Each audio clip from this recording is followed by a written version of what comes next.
Hey there, my amazing English learners. I'm Aurora, and welcome back to English with Aurora, the place where we make English learning feel like having coffee with your best friend. Today, I have something incredibly special for you, something that's going to completely transform the way you sound in English. We're diving into the 25 most essential phrasal verbs that native speakers use every single day. Now, let me ask you something. Have you ever been in a conversation with a native speaker and felt like they were speaking in code? You know all the individual words, but somehow the meaning just doesn't click. That's because they're using phrasal verbs, and today, you're going to crack that code once and for all. Here's the thing, and this might shock you, native speakers use phrasal verbs in about 70% of their daily conversations. That means if you don't know these little gems, you're missing out on understanding the majority of natural English conversations. But don't worry, by the end of this video, you'll not only understand them, you'll be using them like a pro. I remember when I first started teaching English, I had a student named Maria from Brazil. She was incredibly smart, had excellent grammar, knew thousands of vocabulary words, but she always told me she felt lost in real conversations. One day, she came to me frustrated and said, "Aurora, I studied English for 5 years, but when my American colleague said the meeting has been called off, I had no idea what she meant." That's when I realized the power of phrasal verbs, and that's exactly what we're going to master today. Let's start with something that happens to all of us every single morning. You know that terrible sound that interrupts your beautiful dreams? Yes, I'm talking about your alarm clock. When your alarm sounds in the morning, you don't just stop it, you turn it off.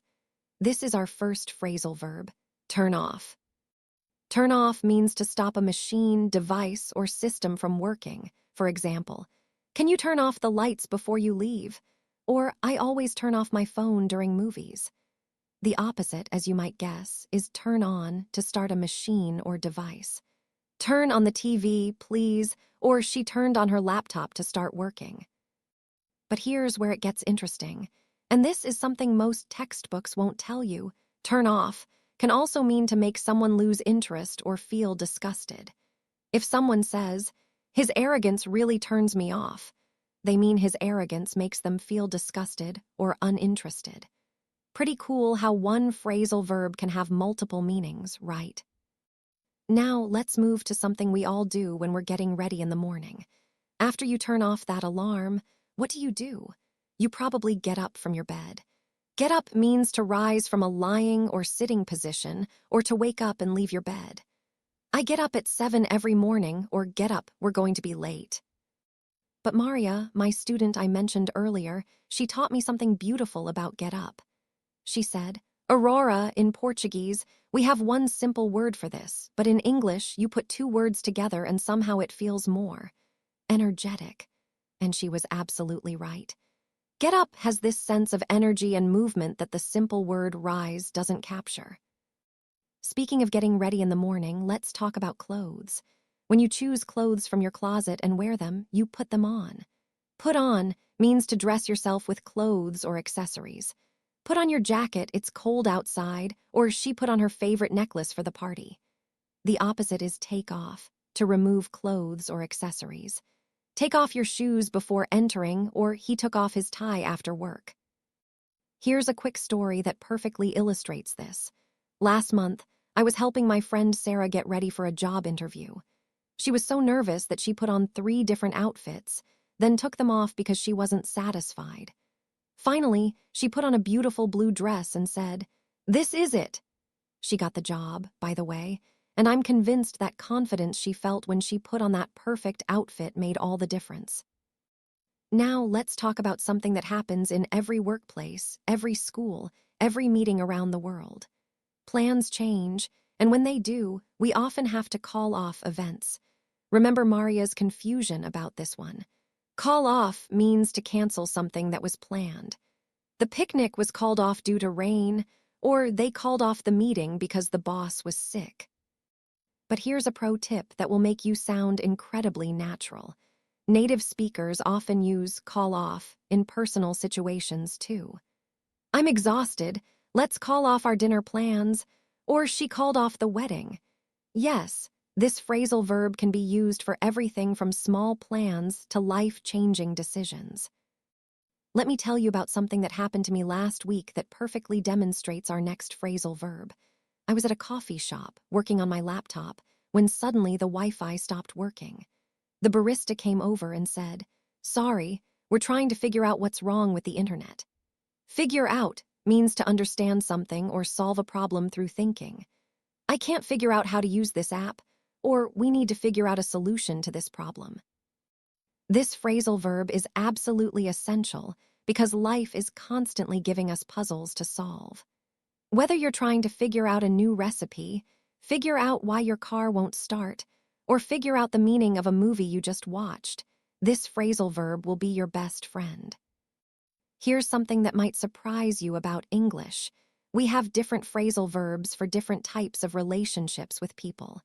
When you have a good relationship with someone, you get along with them. I get along well with my coworkers, or do you get along with your neighbors? This phrasal verb describes harmony and compatibility between people. But what happens when relationships aren't so smooth? Sometimes we need to deal with difficult people or situations. Deal with means to handle or manage something, especially something challenging. I don't know how to deal with my demanding boss, or she's great at dealing with customer complaints. I remember a student named Ahmed who once told me, "Aurora, learning these phrasal verbs is like getting the secret password to English." And he was absolutely right. When you know how to use get along with and deal with, you can describe the entire spectrum of human relationships. Let's move to something we all do multiple times every day without even thinking about it. When you search for information on Google or in a dictionary, you look up information. Look up means to search for information in a reference source. Can you look up the weather forecast? Or, I need to look up this word in the dictionary. But here's where English gets really interesting. Look up has another meaning that's completely different but equally important. It can also mean to improve or get better. Things are looking up since I got the new job, or the economy is looking up. Same phrasal verb, completely different meaning, but both are used constantly in daily conversation. Now imagine you're at a party and you see someone you haven't seen in ages. You might say, "I ran into Sarah at the grocery store yesterday." Run into means to meet someone unexpectedly. It's not planned, it's not arranged, it's a surprise encounter. I ran into my old teacher at the mall, or we ran into some problems with the project. Notice how run into can be used for people and for problems. This is the beauty of phrasal verbs. They're incredibly versatile. When you run into a person, it's usually pleasant. When you run into problems, well, that's a different story entirely. Here's a phrasal verb that I guarantee you'll use within the next 24 hours. When you're in a hurry and someone is moving too slowly, you might say, "Come on." Come on is used to encourage someone to hurry up or to express that you want someone to accompany you. Come on, we're going to miss the bus. Or come on, let's go to the movies. But come on has another use that's pure emotion. When someone tells you something unbelievable, you might say, "Come on," meaning, "I don't believe you," or "You must be joking." If someone says they won the lottery 3 times, you'd probably respond with "Come on." It's disbelief, surprise, and skepticism all rolled into one little phrasal verb. Let me share something that happens in every English-speaking household every single day. Parents say to their children, "Pick up your toys." Pick up means to lift something from the ground or to collect something. Pick up that book from the floor, or can you pick me up at the airport? Wait, did you notice something interesting there? When you pick up someone at the airport, you're not literally lifting them off the ground. This is another meaning of pick up, to collect someone in your car. "I'll pick you up at 8, or she picked up her kids from school." The same phrasal verb, but the meaning changes depending on the context. Here's something every English learner needs to know about phone conversations. When someone calls you and you answer the phone, you pick up the phone. Pick up the phone, it's ringing. And when you finish the conversation, you hang up the phone. Hang up means to end a phone call. She hung up on me because she was angry, or hang up and call me back later. But be careful, if someone hangs up on you, it means they ended the call abruptly, usually because they're angry or upset. It's not a polite way to end a conversation. Let's talk about something that happens in every office, every school, and every home around the world. When you submit a document, a report, or homework, you hand it in. Hand in means to give or submit something to someone in authority. Please hand in your assignments by Friday, or I handed in my resignation letter yesterday. The beautiful thing about this phrasal verb is that it shows respect and formality. You don't just give your homework to your teacher, you hand it in. You don't just give your report to your boss, you hand it in. It's a small linguistic detail that shows you understand English etiquette. Now, here's a phrasal verb that every traveler, every shopper, and every curious person needs to know. When you want to examine something more closely, you check out something. Check out this amazing restaurant I found, or let's check out the new museum downtown. It means to investigate or examine something interesting. But if you've ever stayed in a hotel, you know that check out also means to pay your bill and leave a hotel. We need to check out by 11 a.m., or I checked out of the hotel this morning. Same phrasal verb, different context, different meaning. Here's something that happens to everyone, and I mean everyone, regardless of age, culture, or background. Sometimes we meet people we haven't seen for a long time, and we need to catch up. Catch up means to learn about what has happened in someone's life recently. Let's grab coffee and catch up, or I need to catch up with my old friends. There's something magical about this phrasal verb. It implies that time has passed, that there are stories to tell, and that relationships matter. When someone says, "Let's catch up," they're saying, "I care about you and want to know about your life." But catch up has another meaning that's equally important. If you're behind in work, school, or any activity, you need to catch up, meaning to reach the same level as others. I was sick last week, so I need to catch up on my homework, or she's trying to catch up with the rest of the class. Let me tell you about a phrasal verb that describes one of the most important life skills, the ability to surrender unhealthy habits. When you stop doing something, especially something you've been doing regularly, you give up that thing. Give up means to stop trying or to quit a habit. I gave up smoking last year, or don't give up on your dreams. This phrasal verb is interesting because it can be positive or negative depending on the context. Giving up smoking? Fantastic. Giving up on your dreams? Not so great. The phrasal verb is the same, but the emotional impact is completely different. Here's something that happens in every relationship, whether it's friendship, romance, or business partnerships. Sometimes, unfortunately, relationships end, and when they do, we break up. Break up means to end a romantic relationship or to separate. They broke up after 5 years together, or I heard Sarah and Tom broke up last month. But break up isn't just for romantic relationships. It can also mean to divide into smaller pieces. The company broke up into 3 smaller businesses, or the ice on the lake is breaking up. It's the same idea of separation, but applied to different contexts. Now, let's talk about something that demonstrates responsibility and maturity. When you accept responsibility for a mistake or wrongdoing, you own up to it. Own up to means to admit that you did something wrong. He finally owned up to breaking the window, or she owned up to her mistake and apologized. This phrasal verb is beautiful because it shows character. Anyone can make mistakes, but not everyone will own up to them. When you use this phrasal verb, you're showing that you understand accountability and personal responsibility. Here's a phrasal verb that describes something we all need to do regularly for our mental and physical health. When you relax and stop working or worrying, you calm down. Calm down means to become less excited, angry, or upset. Calm down, everything will be okay, or I need a few minutes to calm down. This phrasal verb is essential for emotional intelligence. Whether you're telling someone else to calm down or you're talking about calming yourself down, this phrasal verb helps you navigate the emotional ups and downs of daily life.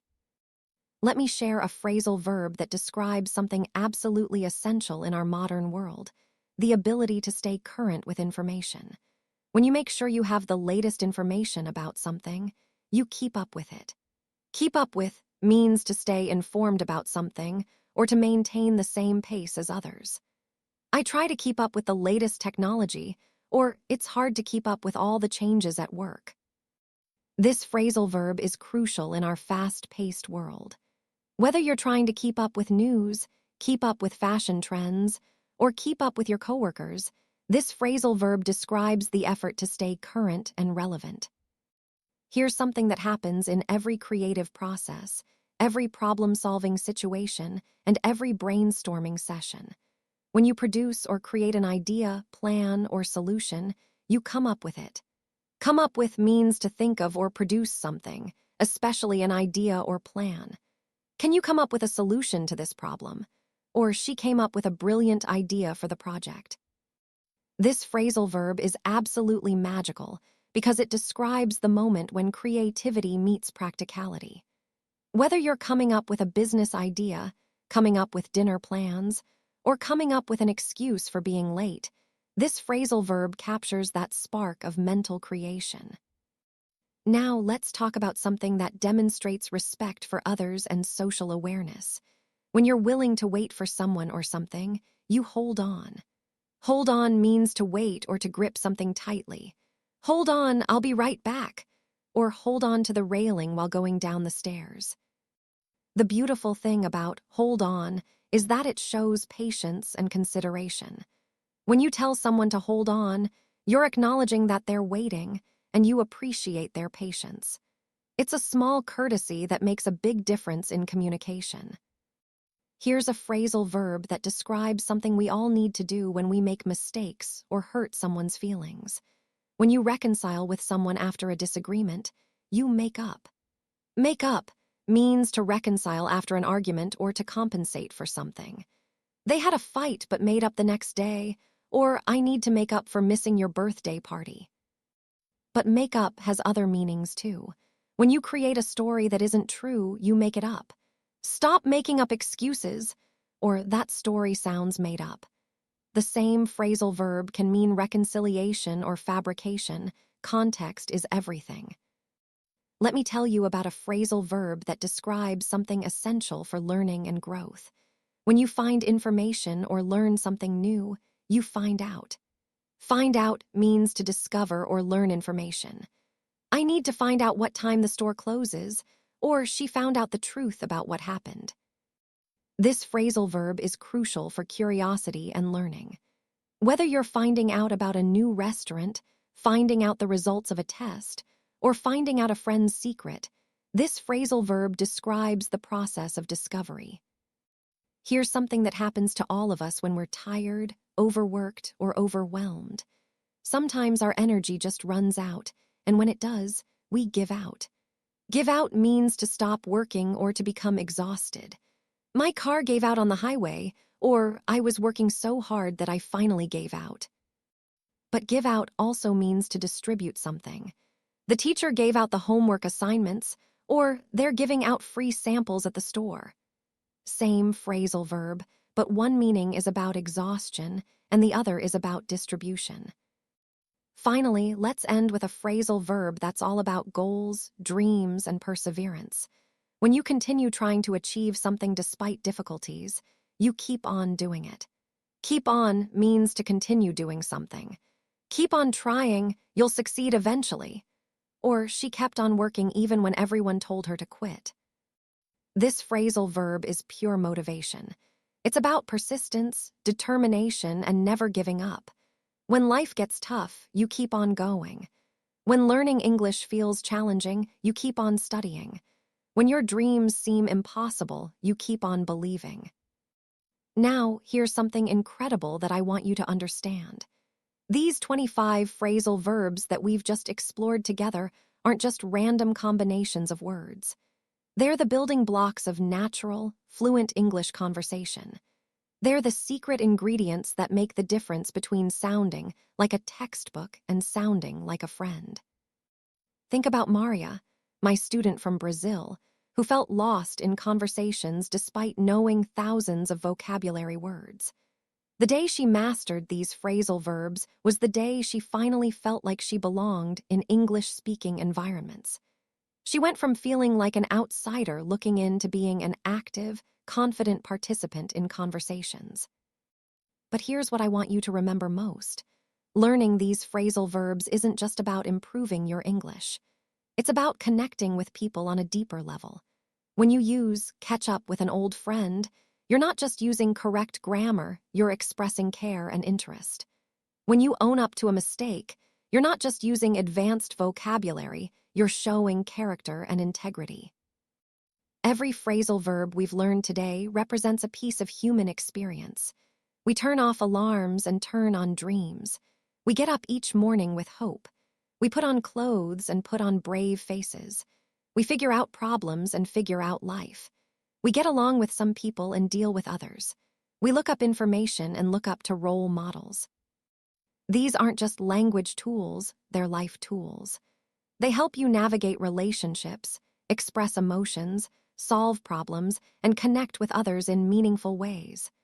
When you master these phrasal verbs, you're not just learning English, you're learning to express the full spectrum of human experience in English. So here's my challenge for you. Choose 5 phrasal verbs from today's lesson and use them in real conversations this week. Don't just memorize them, live them. Use them with your family, your friends, your coworkers, or even with yourself when you're thinking out loud. Remember, every expert was once a beginner.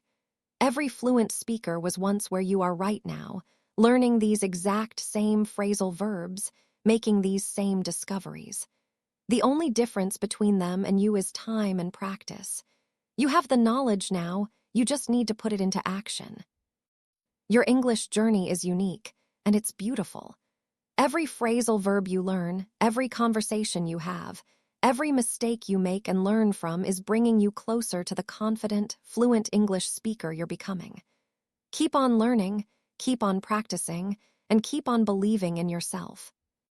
You've got this, and I've got your back every step of the way. Until next time, this is Aurora reminding you that your English dreams are absolutely achievable. See you in the next video.